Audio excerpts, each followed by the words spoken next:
Brenda. Hey, Barbara. How are you? I'm good. That's good. Thanks for allowing us to come in here today. You're very welcome. Your home is wonderful and a complete surprise. I had no idea of what to expect of your home as president of ASID and long-term interior designer. This was really an important home to see. Good. And walking in and seeing the incredible furniture, I'm amazed. You have mid-century modern. I do. And is this furniture that you've collected over the years? We have collected. They've come from all different places. Wow, how long ago did you start? Only 2 years. 2 years ago you collected all these pieces? Yes. Wow, what did you have before? We had very transitional furniture, very traditional, trying to go to modern. Yeah. And so when we moved, we got rid of all of our old furniture and started fresh. What inspired you? Mid-century modern. I'm 55. Uh-huh. And It brought back memories. it brought back memories of comfort and enjoyment. So I thought, well, why not do the 50s? And the young people are really into the 50s. So it was kind of fun. And it's easy to collect the pieces because nobody else wants them. Yeah. Did you go to garage sales, estate sales? Goodwill, garage sales, savers. For instance, this coffee table, I'm not sure if you can see it in the picture or not. This actually came from an estate sale in Minneapolis. Really? Yes. And you found it in Minneapolis? Or Found it in Minneapolis. We happened to be on a road trip. My in-laws live in Minneapolis, so we stopped by this estate sale one day and picked up this table. In fact, they didn't even have a sticker on it. It was one of those things where all the objects were on top of it and they forgot to price it. So I think we got it for like $5.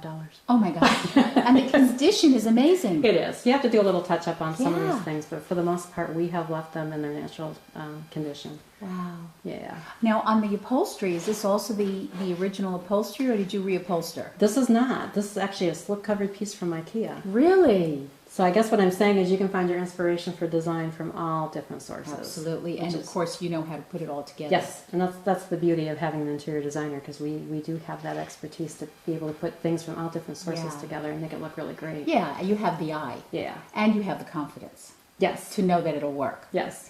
That's great. Well, you've done every an once in a while we amazing do job. make mistakes, but Well, yeah, we just for the don't most tell part, anybody, that's right? right. We Yeah. don't tell anybody about it at Yeah, all. yeah. But for the most part, it's a lot of fun to put different things together.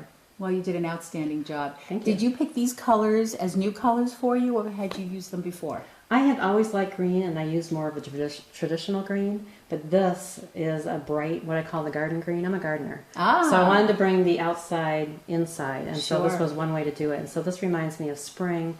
This reminds me of renewal. This reminds me of that fresh and easy type of a look. So that's why we went to a much, much brighter green as opposed to the traditional kind of an older looking green. Sure.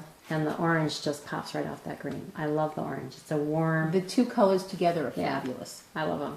That's They're my great. favorite colors. So is this a room that you live in a lot? This is your family room. This is the family room, and this is where we spend the majority of our time. And the beauty of this house and the layout in this is it also is so adjacent to the outside or the outdoor space. Yes, you've So it's got the very, door very- right here. Right here. And this is actually an original door as well. Really? Yes, that has been restored.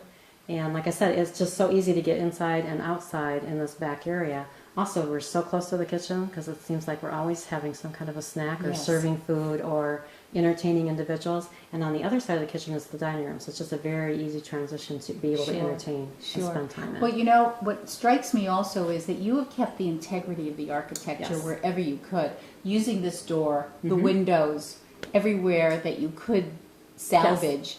Well, you did. we wanted to keep it in the spirit of the 50s. Yes. And the spirit of the house. Because I think if you go in and you modify a house too much, it seems out of context or out of place. Sure. What year was the house The built? house was built in 1959, and Uh-huh. we bought it from an original owner. So not a lot had been, I guess, messed up on or, updated on, which was really great for us because then we could do what we wanted to do back to the 50s.